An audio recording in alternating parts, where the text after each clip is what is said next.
આજે આપણે લોકો સંસ્કૃતનું પહેલું ચેપ્ટર એ આપણે જોવાના છીએ, જેમાં આપણે એ જોવાના છીએ કે જ્યારે લિંગ અનુસાર સ્ત્રીલિંગ, પુલ્લિંગ અને નપુંસકલિંગ જ્યારે આપણાથી કોઈ વ્યક્તિ પાસે હોય તો આપણે એને કેવી રીતે બોલાવાય, એમાં ક્રિયાપદમાં કેવી રીતે ચેન્જીસ થાય, અને જ્યારે દૂર હોય ત્યારે આપણે એને કેવી રીતે બોલાવાય અને એમાં ક્રિયાપદમાં આપણને કયો ફેર જોવા મળે છે એ આજે આપણે જોવાના છીએ.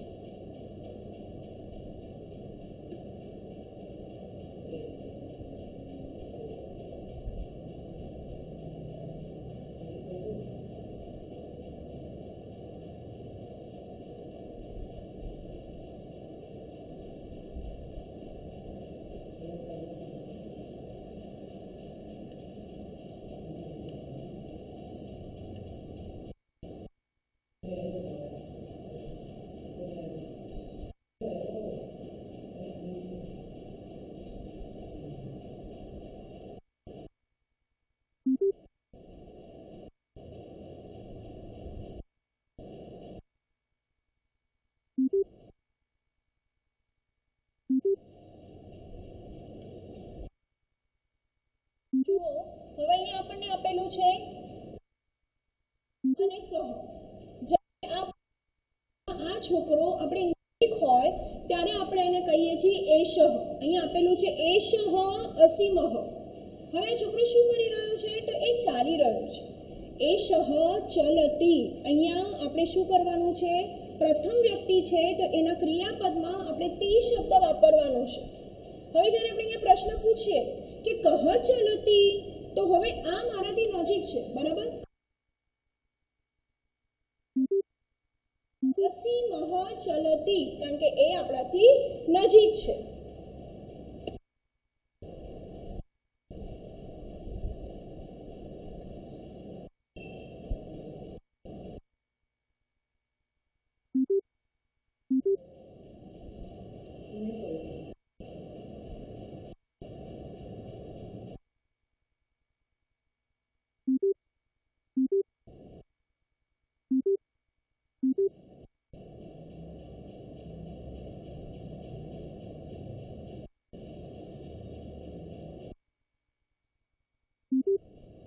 જુઓ, હવે આ છોકરો, બરાબર, તો અહીંયા આવે છે કે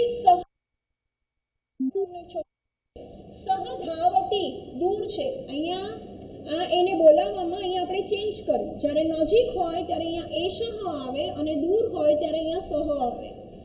કહ ધાવતી, તો સહ પ્રસાદઃ ધાવતી, એ દોડે છે, એમ આવે.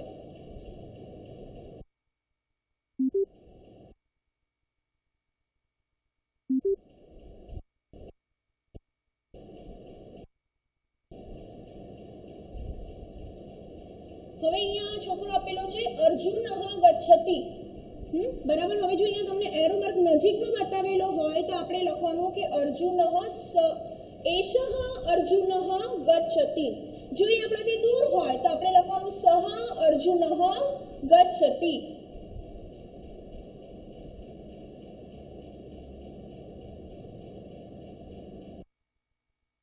બરાબર. હવે વાદળા આપણાથી દૂર છે તો આપણે લખવાનું સહ મેઘઃ વર્ષતિ.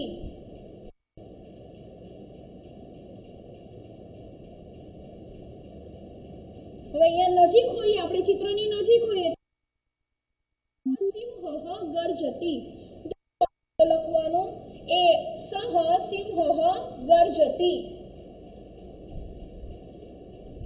હવે આ આપણી પાસે શબ્દો છે પુલ્લિંગના, અને અહીંયા આ બધી ક્રિયાપદ છે. છાત્રઃ પઠતિ, છાત્રઃ ગચ્છતિ, છાત્ર. એવી રીતે આપણે આ બધા ક્રિયાપદ એમાં લગાવવાના છે અને નાના નાના એના વાક્યો બનાવવાના છે. તો આજે આપણે જોયું કે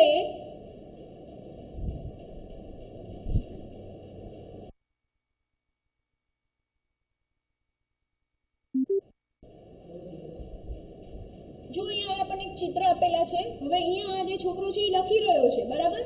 હવે આપણે નજીક અને દૂર, અહીંયા એવું કોઈ ચિહ્ન આપેલું નથી, તો આપણે આપણી મેળેમાં લખી શકીએ કે સહ છાત્રઃ લખી શકો કે એષઃ છાત્રઃ લિખતિ.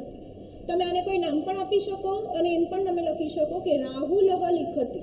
બરાબર. મૂષકઃ ખાદતિ.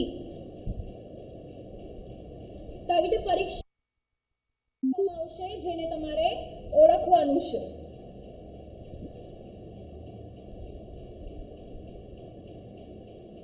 આપણે ધ્યાન રાખવાનું છે પુલ્લિંગમાં કે નજીક હોય એટલે સમીપે